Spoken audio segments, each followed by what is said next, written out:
Oh, Nico.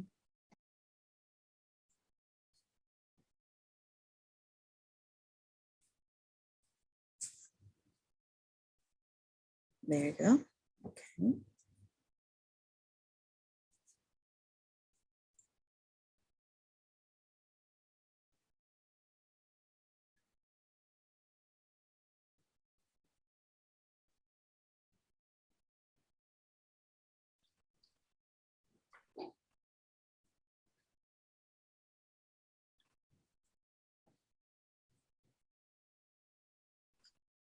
Uh-oh, Amy's gone.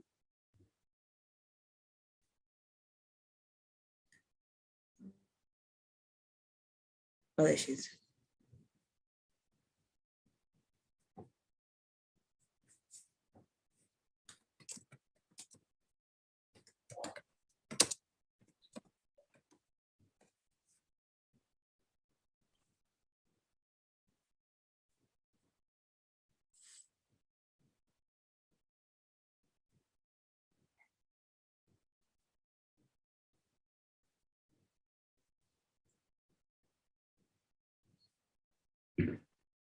Oh, there it is. Okay.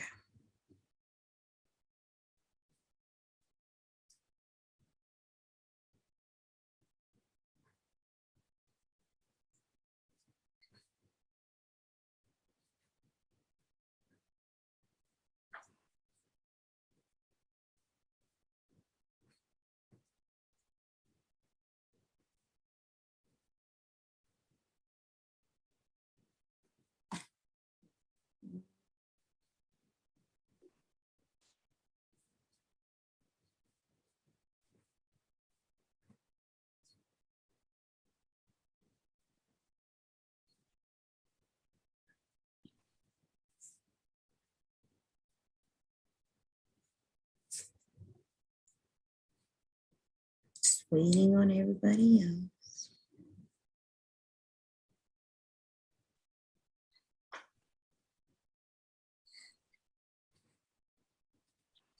And Joe has disappeared in his background. Oh, there he is.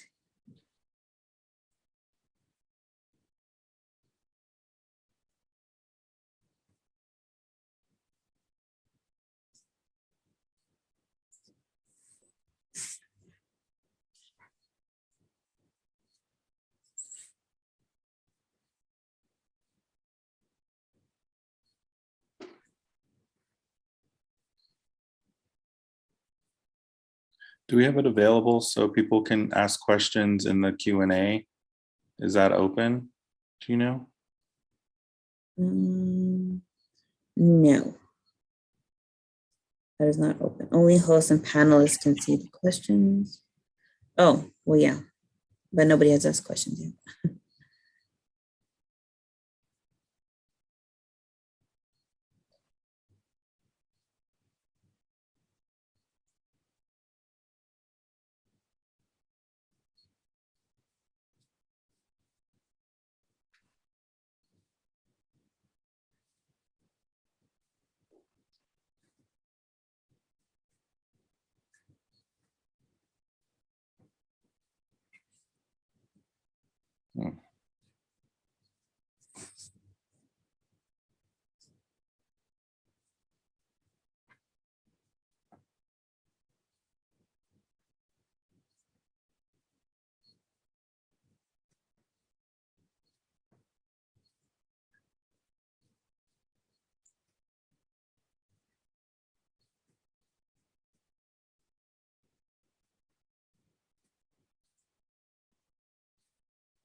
Hmm.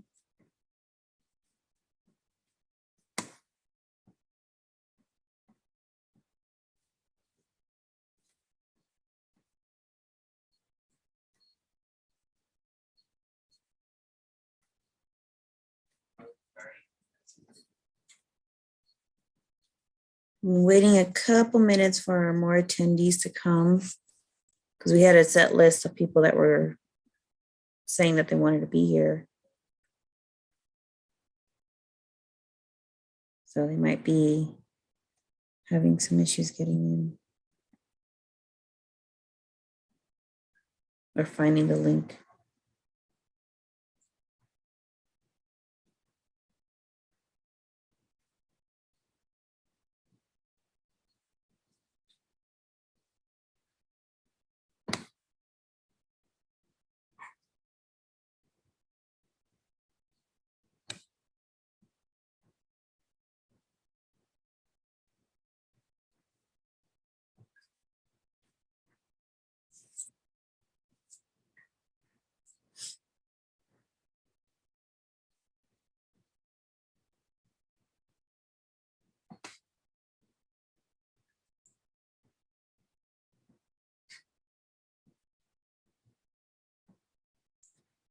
Okay.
Okay.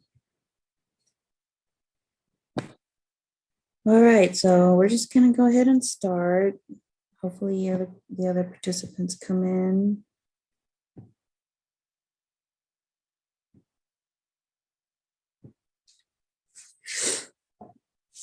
Okay, so welcome everybody. My name is Bianca Camarillo. I'm one of the co-curators of this exhibition, currently at Santa Fe Art Institute in Santa Fe, New Mexico. This exhibition that we are presenting there is called In Place, Future Artifacts and Remembrance on El Camino Real de Tierra Adentro. Here are some images that we have of the show that we had our opening day.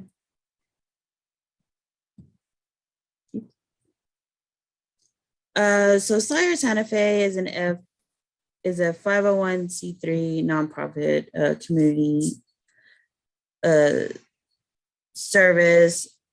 They provide a lot of interested in science and history Their goal is to further Santa Fe's role in an international hub of art science through public programs, facility. And here are some of the sponsors.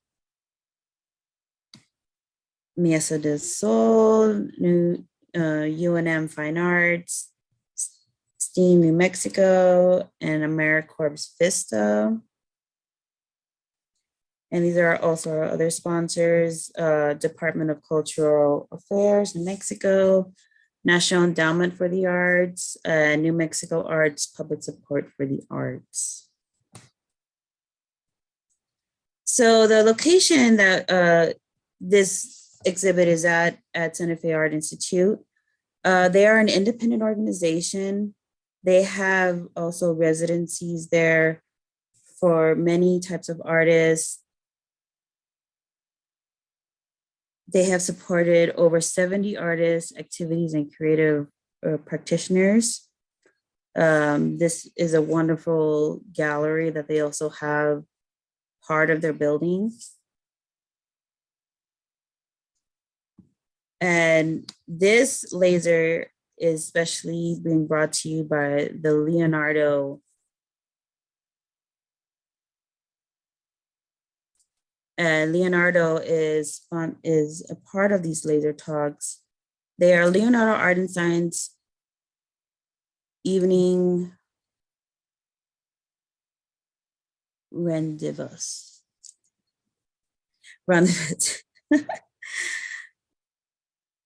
So a little bit about Leonardo. Leonardo International Society of Arts and Science and Technology. They foster transformative nexus of art, science, and technology. They're also involved in these laser talk programs that have held over 50 organizations, bringing art, science, and humanities together. We are currently live on YouTube. This is our YouTube channel, SciArt Santa Fe, in case you are not able to make our webinar.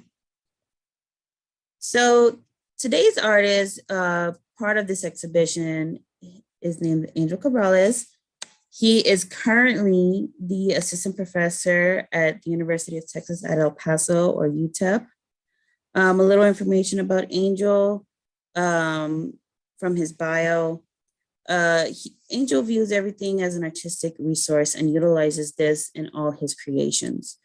From his extension experience with a variety of mediums and styles to the intangibles, such as his upbringing in El Paso, Texas, borderlands, his work grows and expands with the requirements presented from each new idea. His father was a retired engineer, is a retired engineer from White Sands Missile Range.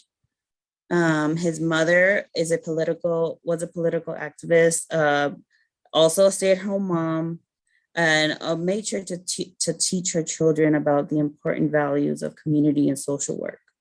A lot of this work comes through in Angel's artwork, and definitely his presence. Angel's work is an amalgamation of his upbringing, resulting in social and political commentary with an engineered flair. The artwork concept ultimately dictates the medium needed for its creation. So artistic evolution is interest in his philosophy. And now I'm going to go ahead and pass it off to the artist himself, Angel Cabrales.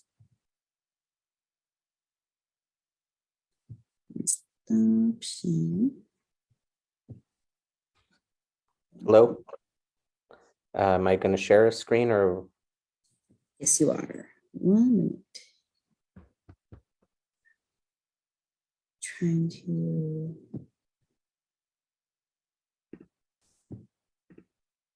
Okay. You have to stop sharing your screen. Oh, there it is. Hello. Oops. Hold on.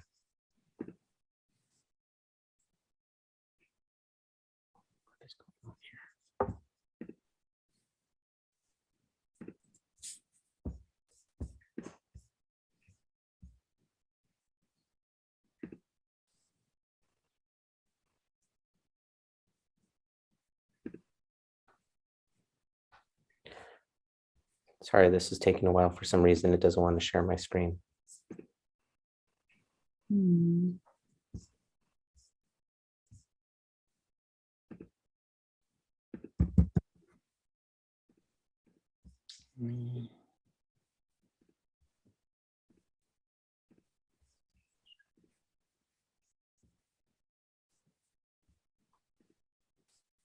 Did that work?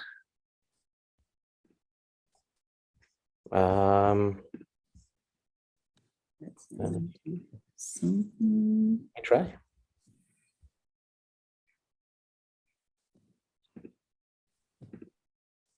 There you go. How about that?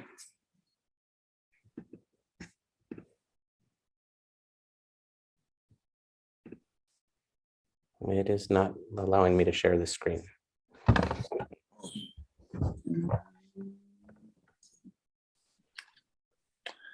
Share.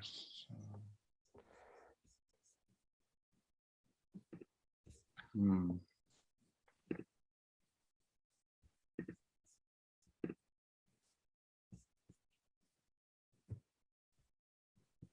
Angel, I think Bianca made you host, so you should have share capabilities from the share screen button. What are you seeing when you open up share screen? It's taking me to my system preferences and it's asking me to click on it, but it's not giving me an option to click on it. Oh wait, is that there yet? No. System preferences.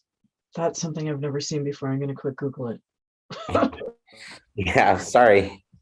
1 second. Okay, I think I got it.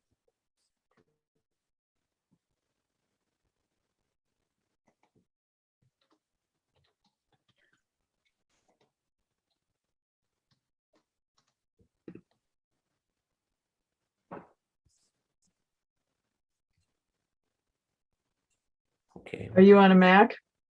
Yes, I am. Are you on OS 10, Catalina? Yes. Okay, it says you need to allow Zoom access to screen recording to share your screen. You can do this in your system preferences. Select security and privacy option. Click the privacy tab. And then scroll down to screen recording. Okay. And then once you get there, you check the option for zoom.us. There you go. Did I get it? Yeah, you got it.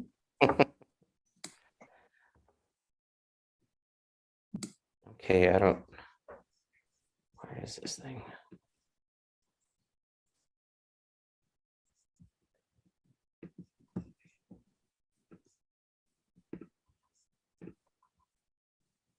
All right, there I am. Can you all see it now? Yes. Yeah. Perfect. Bianca, can you mute yourself because I'm echoing? All right, so the work that I have there is part of the Uncolonized, which is a vision in the parallel, which is a peek into the parallel universe that I've created, where the Western Hemisphere averted colonization and the indigenous people of the lands thrived unobstructed. 1 second.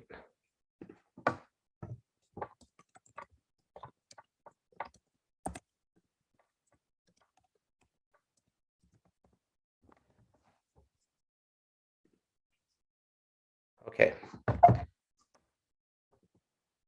So in order to create this world, I had to make a completely different universal timeline. So I did a lot of research for a couple of years, reading tons of books, looking into my own heritage to create this world. And you would ask, I was like, well, why would you want to create a world like this? And a big part of it is growing up Mexican American and not really knowing a lot about my own ancestral heritage aside from the European side. I would talk to my parents and ask, where we came from, and such. And my parents were always able to easily tell us about the Spanish side of our heritage. And then you would hear was like, well, you have some, you know, some Tarahumara, you have some Zapotec, and you, which would of course interest me, and then I'd ask more about it, which would then give me, I already got a lot of dismissiveness, kind of like, well, we don't really know a lot about that, but you know, let's just celebrate the European side, which was nice, but I really wanted to know more. So I started researching more and finding out that, like the Tarahumara were actually called the Rarumari. My grandfather was the Rarumari, which I did not know until 12 years after he'd passed away. My mom, told me her family came from Oaxaca. There was a Zapotec connection. And this really, really interested me and really made me want to know. It was like, if I can't know directly the family that it comes from, at least I can know the people. So I started doing this research and really started to realize that there is a lot of amazing science and technology that came from, Mesoamerica. This is the timeline itself. It is 16 feet long and 3 feet wide. And along the timeline, you can see where the timeline diverges and splits in 1519. The top of the timeline happens to be the timeline we are currently living in, and the timeline below is the timeline of the uncolonized. So it goes from 2500 BC to today. Just a little bit, so you can see how long it is. And then we have these close-ups of a close-up of one of it. And you can see along this timeline, it's really talking about what happens in this world and how the indigenous people live and change, and how the timelines are changed. Along with this, because I love science fiction, it really takes a science fiction take. I wanted to make pieces that showed the divergence. This is the United Nations of Anahuac. Anahuac means the place between water. And I really wanted to show this section of the United Nations of Anahuac because it is actually the entire hemisphere, not just Mexico, the Mexico section, but this is the central part where it began. So I wanted to show the divergence that started, where we have desalinization units on the West Coast. They have solar panels because this is more of a renewable energy society. Along with it, there was also a play on the words of, the Mexica being the people of the sun. So I thought it made a lot of sense to make their energy sources coming from the sun.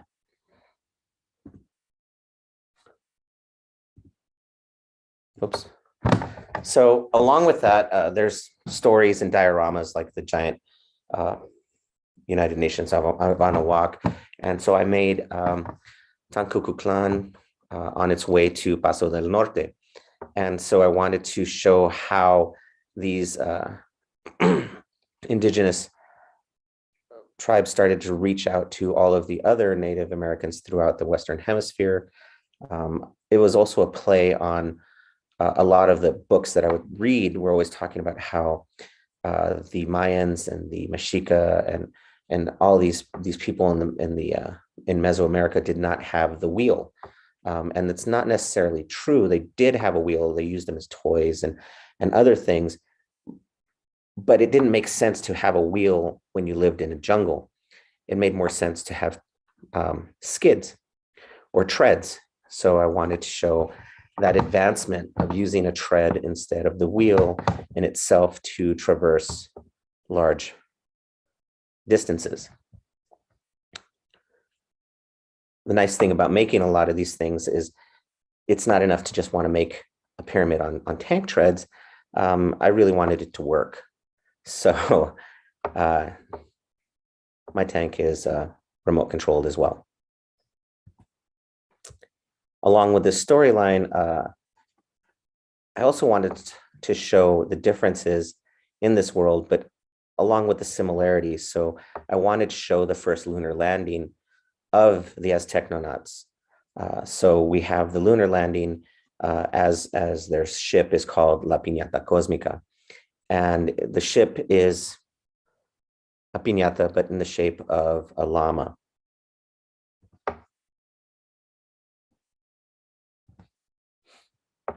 As the Aztecnonauts are on the moon, I also wanted to play on the type of tools they would have, which would play on the macahuatil, which is the sword that the Mexica would use, as well as the Mayans, which was a wooden sword with obsidian blades. In this world, the advancement that's made is that the macahuatil is now used as a sedimentary analyzer, and the blades themselves are on a chain so that they can cut into the stone and take a readout of what they're looking at as they're on the moon. And it has a digital display to read out, and of course it runs on solar power. This part was just added in because of COVID. I wanted to show that the Mexica had a god of infection and pandemic, and his name was Chalcuitotolin. And because of that similarity, I wanted something that would show the almost a comparison to the plague doctor mask, and taking that plague doctor mask and turning it into the god of infection and pandemic. This mask is also wearable, by the way.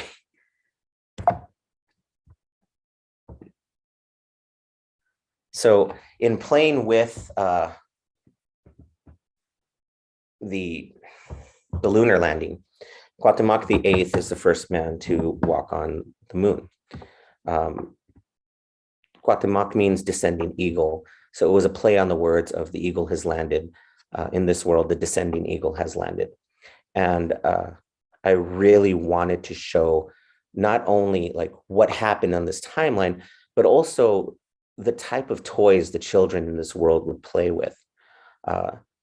Growing up, a lot of us have toys that are, they're action figures, they're soldiers, or they're homemakers or construction workers.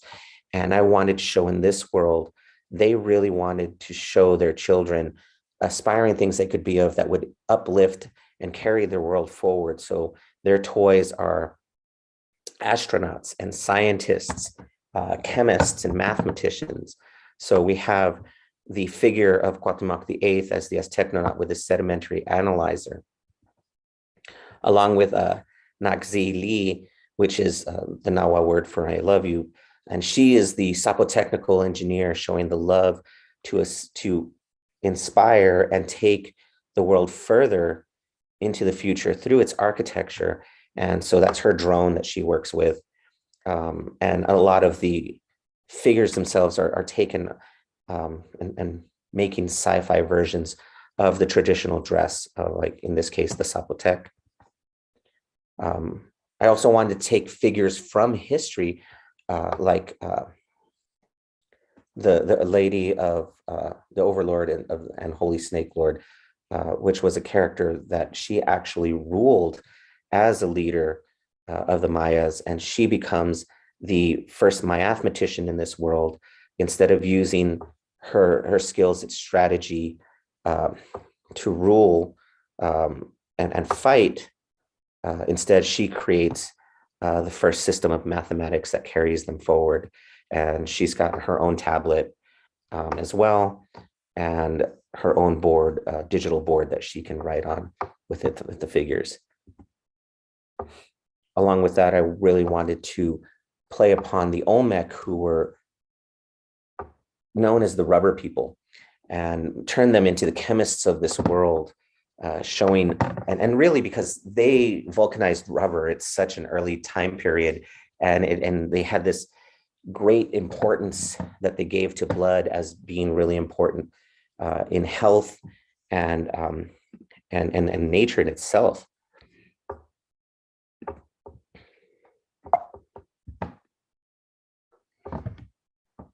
So along with this, I wanted to make other pieces that would move along with along the show, and this was the sigues de cultura, and showing the different symbols from all of these cultures that went through this time period and advanced. And these were all LED backlit, and they would change color along with the music that was playing in the background, because I really love making pieces that not only just work with the traditional sense, but also play with technology and encompass as many senses as possible. So when you would come into this show, not only would you see sculptures and paintings, but also hear music, and if you're lucky during one of the shows, food as well. These are my laser cut resin paintings. This painting itself, it means it's calendar, the calendar anomaly, playing upon the divergence of the timeline. This is about 20 different layers of resin laid on each other with different laser cuts in between the resin layers in itself. Oops, I don't know how that one got back in there, sorry. These are some more of the resin paintings. This is the Apoteos de Astecnonata, and as well as the Técnico Ingeniería. And a big part of it is instead of having saints on stained glass, they have their scientists.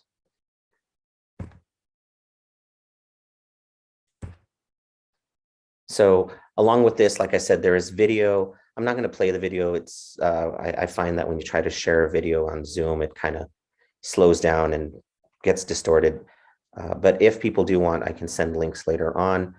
The first video I made in 2019 was a vision in the parallel, which was the discovery of the universe and tearing of the universal membrane to get into this world. And this shows the tearing of the membrane.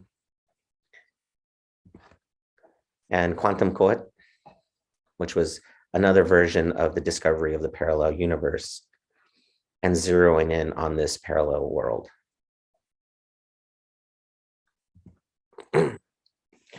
Because, like I said, I want to incorporate more than just a person standing there. I then created Tequi Yaotil, which is the sacred portal.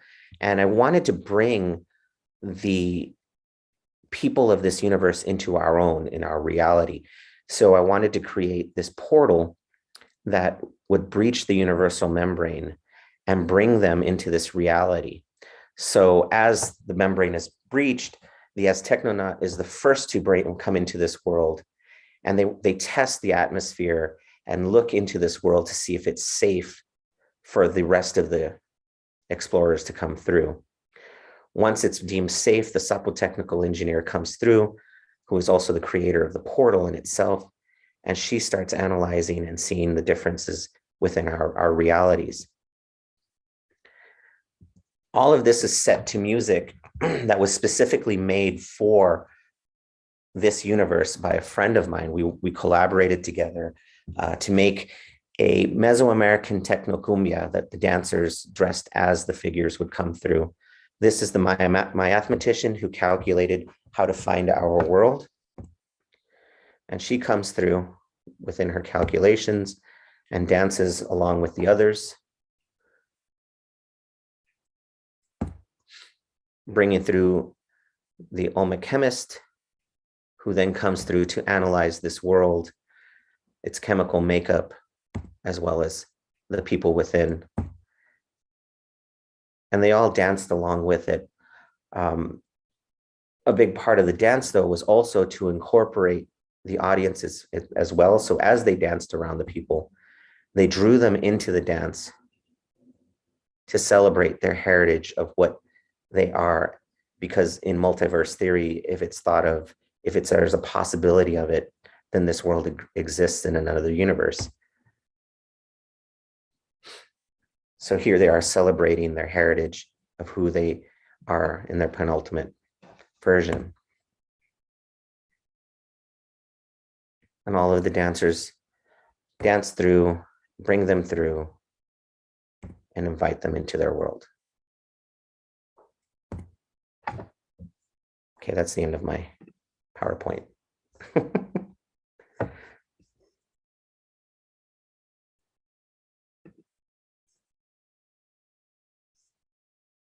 Okay, everybody else is muted. I don't Can know hear you, what else. David. Sorry, I muted myself. Um, so, so no, I mean, it's really great to see the whole story in parallel because we've been talking about this for so long, and you've really put a lot of time into the, the thought process and the narrative, and the way that I see it in the show is that it's very central to the show. A lot of the things are more in place in reality, but you bring this altered reality to the show, and and it really, some of the ideas we've spoken about with the show it relates to historic preservation, about how we interpret the landscape, and to give people to come into the show and to see that there are other ways of thinking about our history, and there in different ways. For example, with Kate Bowles' work, she talks about a monument to non-humans, and what you're talking about is almost like a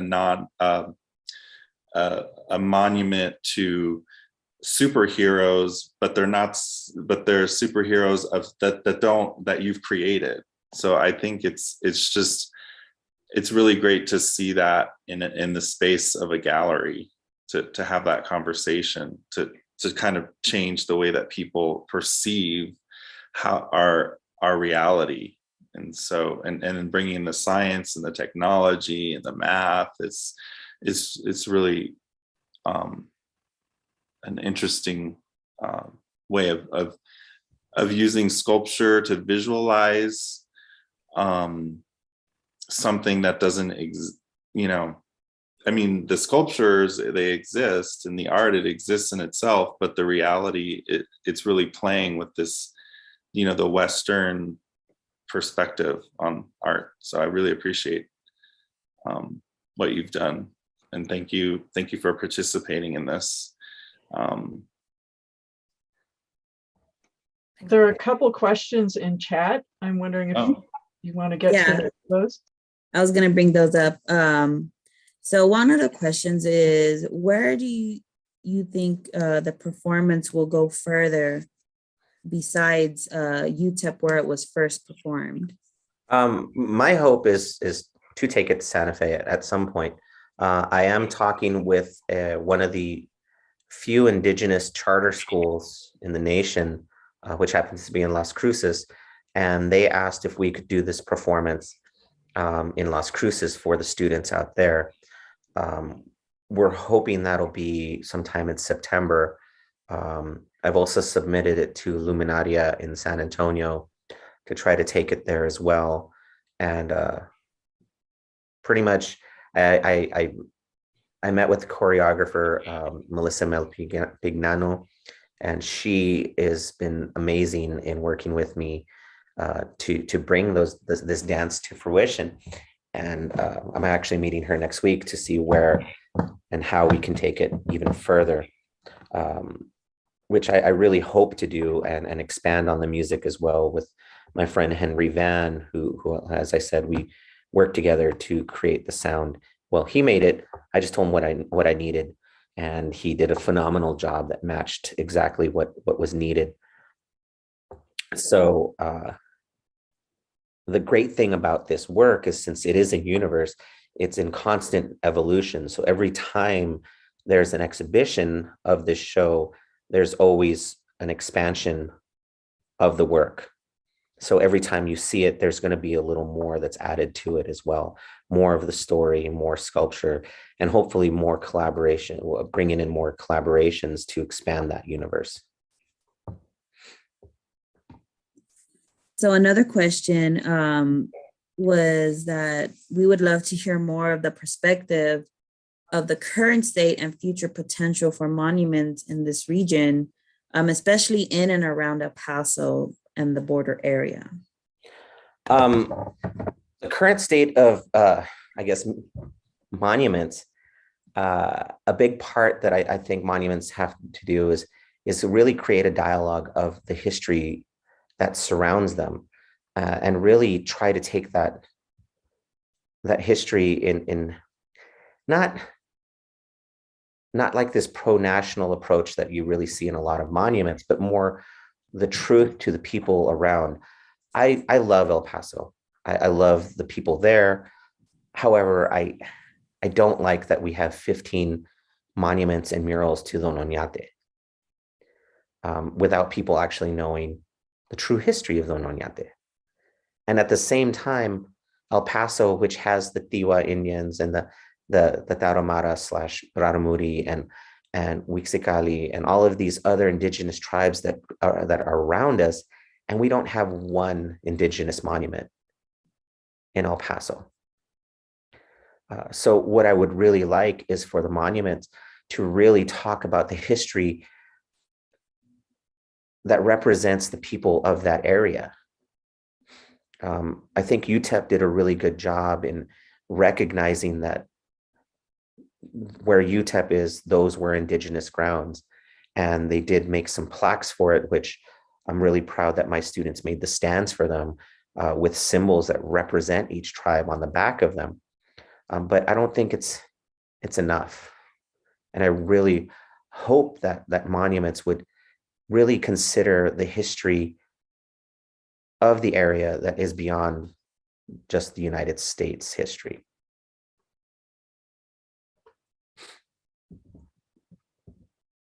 Next question.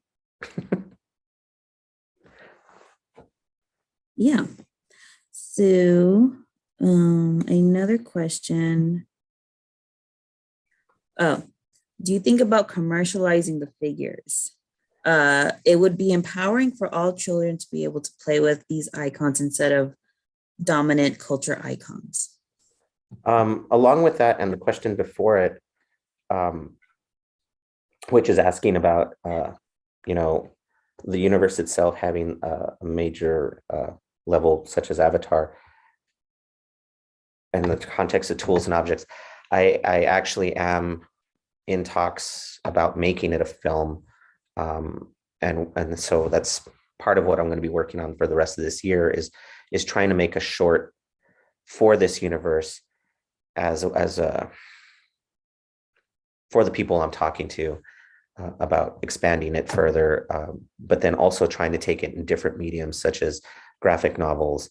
And of course, I would love to make toys for children, to empower children, because as I said, I mean, growing up, we had soldiers and yeah, we had superheroes, but really that representation of representation for Latinos in itself.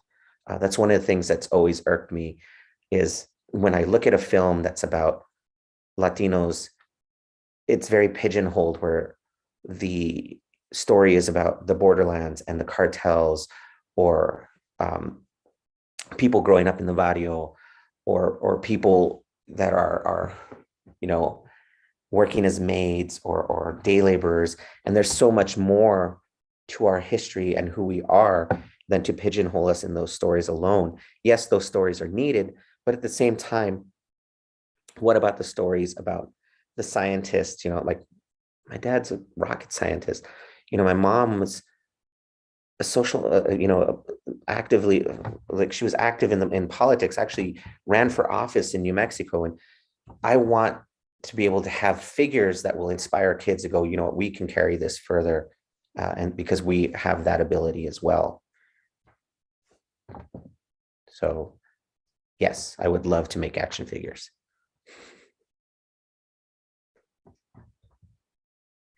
Next question. I have one, if it's all right if I jump in. Can you share your thoughts about your manufactured icons as monuments as compared to current existing historical monuments that may be equally manufactured due to historical bias? Let me think on that real quick. So whereas the manufactured bias that we have within the ones that we have, I mean, yes, they are telling a story and a narrative to skew our views of what this world is, I believe. I mean, when we have, Confederate monuments that are out there, and people don't really understand why those should not be monuments. Granted, we can have them as statues in museums to really talk about what the history actually was. I think a monument raises and uplifts the status of what they are, so that people, I mean, it's more of a praising of the status that they're at. What I'm trying to do is, yes, make these monuments in a manufactured world, but it's not saying this is our world. This is one that exists on another plane, and look at what they can do, not in a negative sense, but in a positive sense of taking people and saying, this is our potential. Let's strive to meet that potential.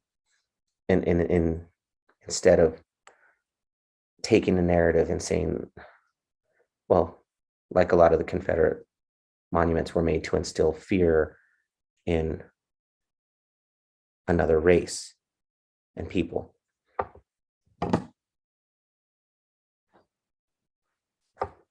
Angel, in your series of work, where do you feel this universe would fit better in a sense of making it more or as popular as like Marvel or DC? Or do you want this to go more into the serious realm of like college-based education or seminars? I would like it to be in every place, because you can talk about it seriously in a college and in seminars, but at the same time, you can also write stories of this timeline that would also reach children or incorporate people that, interest people that at first were never interested in this storyline.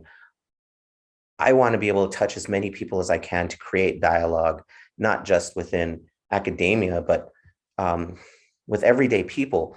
I have family members that when they see this show, or friends, they never really thought about their own heritage in itself. And it doesn't limit it just to Latinos in itself. People are just living in the day to day, and they don't think of where they came from. And I think it's important to think of where you came from, not in a sense of like to be ashamed of it, but go, this is where I am, this is what I can be, or this is the direction that I can learn from, that this was a mistake, and really create that dialogue. And it doesn't necessarily just have to be in one area in itself.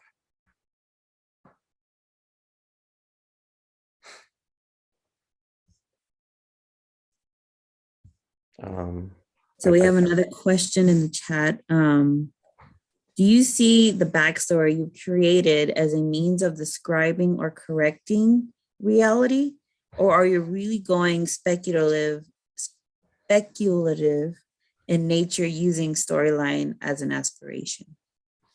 I like the sense of aspiration. I don't think we can really go back and undo the damages that happened 500 years ago. And I don't want to be angry about it or remorseful about it. I mean, we are where we are. But what we can do is look back and look at the potential that was had, and celebrate that and use it to carry forward what we can be. And I really like creating the story in that it can inspire you to go, well, if the Mayans created the number 0 way back in like 2000 BC, what would that potential have been had they continued on, all the way up to today? What would the mathematics be when they're based on, like, say, the number 20, as opposed to we base ours on the number 10? There's a lot of different avenues that it could take. And I think that in itself could inspire a new form of thinking along our mathematics and our science as well.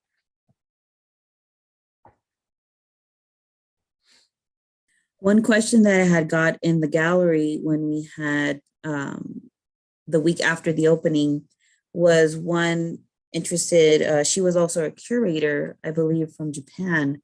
and she had seen your map um, in the gallery and asked, possibilities of collaboration with other countries in this type of parallel universe. What possibilities are you thinking of, or expansions are you thinking of lately? What I'd really like to do is, well, I mean, I'm going to Mexico this summer to expand on the research of Mesoamerica in itself. I do want to meet more indigenous artists or other indigenous peoples from South America and North America as well, to really expand the story of this universe and really think about what does the rest of the world look like as well. In this world, what does Europe look like? What does, Asia look like? What does Australia look like? What kind of worlds do they have as well? Because I want a world where we reach a positive potential, where we're actually caring for our environment and our people as well, not just, fighting for, survival and like in this me world. So in a sense, you're looking more of finding a utopic entire universe, or will there be some concept of like dystopic events that, usually when you see movies where people are trying to fix the past and they come back to the future and it's all in destruction and disarray because something happened that wasn't supposed to happen. Now, granted, when you write a story that's going to be like on TV or in a book or in a comic book, you do have to have some conflict, because nobody wants to just read a book of sunshine and unicorns, unfortunately. But you have to have some sort of conflict. And so I am trying to work on this, but not in a negative light, which has taken some work. I'm just trying to use different points of view in community and trying to make people create a dialogue to see which they think would be best. And honestly, I think one where people are helping each other achieve their better potential would work best.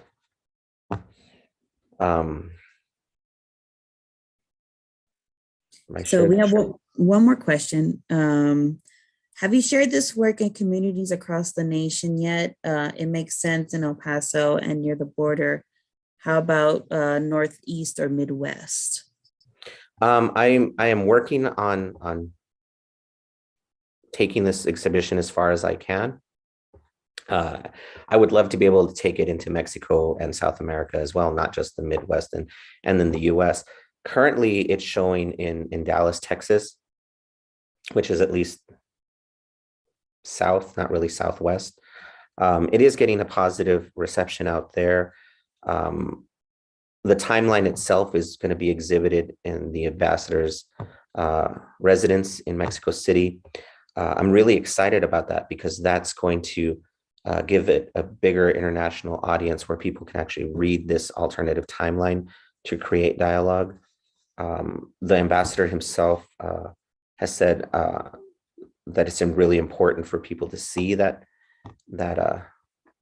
potential within itself and create dialogue about the indigenous people.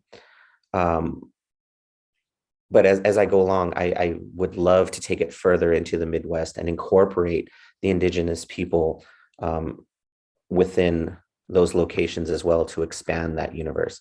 Like I said, this is a storyline that is not just limited to Mesoamerica, but when you read the timeline, it reaches into North America and South America and really changes what the entire hemisphere looks like.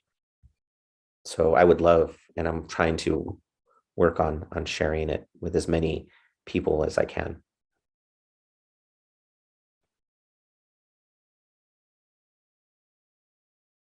Yes, the immigrant communities everywhere. I would love. I had a show in Pittsburgh in January, and it was a group show with other artists as well, and it was amazing to me to be out there and talk to people that weren't just Latinos that the artwork was actually able to connect with as well. So I would love to, as Technonaut flash mobs would be amazing. I really do want to reach out to as many people as possible to create this dialogue.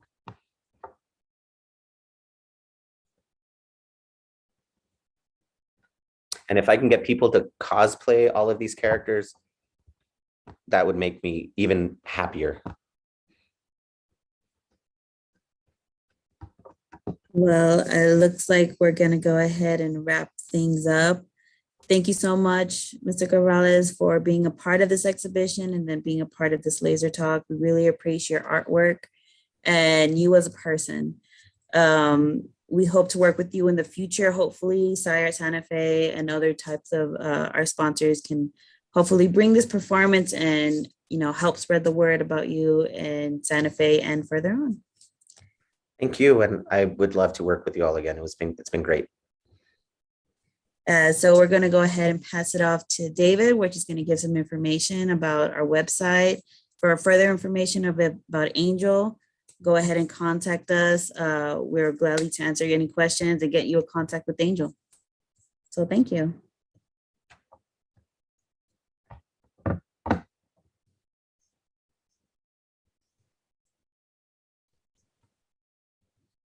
Still on mute, David. All right.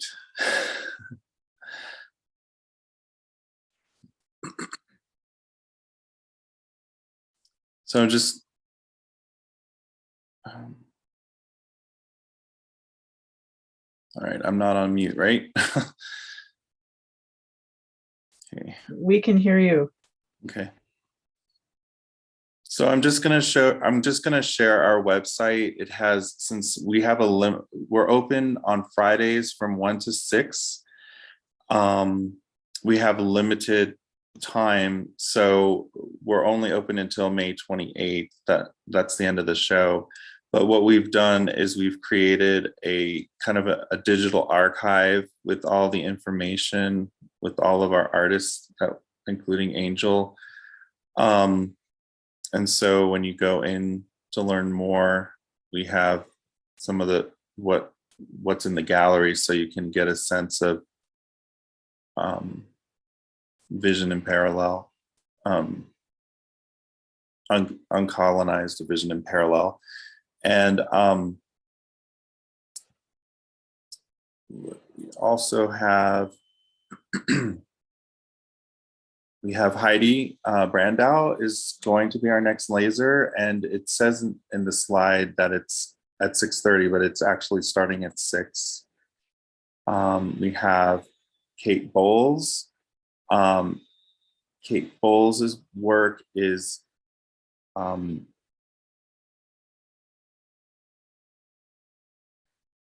guest room multi-species condenser. And what she's done is she's created monuments to non-humans. She's taken, Angel, like you, she's taken non-humans and created a narrative around that idea. And so these are structures that she's actually designed, and there's 3D renders in the gallery. It's explaining that. Chico McMurtry. Chico McMurtry's work with the morphic robotic works. We have some drawings and a model of the robot that is a lightweight robotic structure that explores the notions of borders and boundary conditions. And we have a video on that, demonstrating that.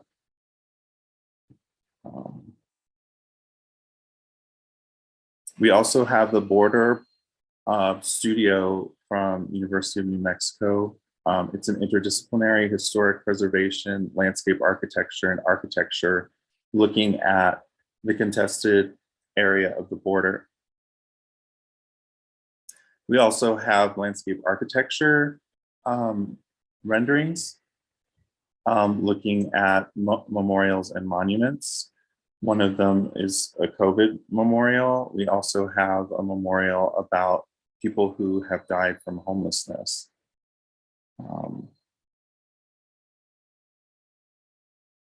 So that's just an overview of the show, and we hope to see you there on Fridays from 1 to 6 until May 28th. Thank you. All right, thank you, David. And thank you, everybody that has tuned in through YouTube Live or seeing this later in recording. We want to thank you so much for being a part of this and getting to be a part of this experience with us, opening in place. We hope to see you later in our other lasers. So thank you very much.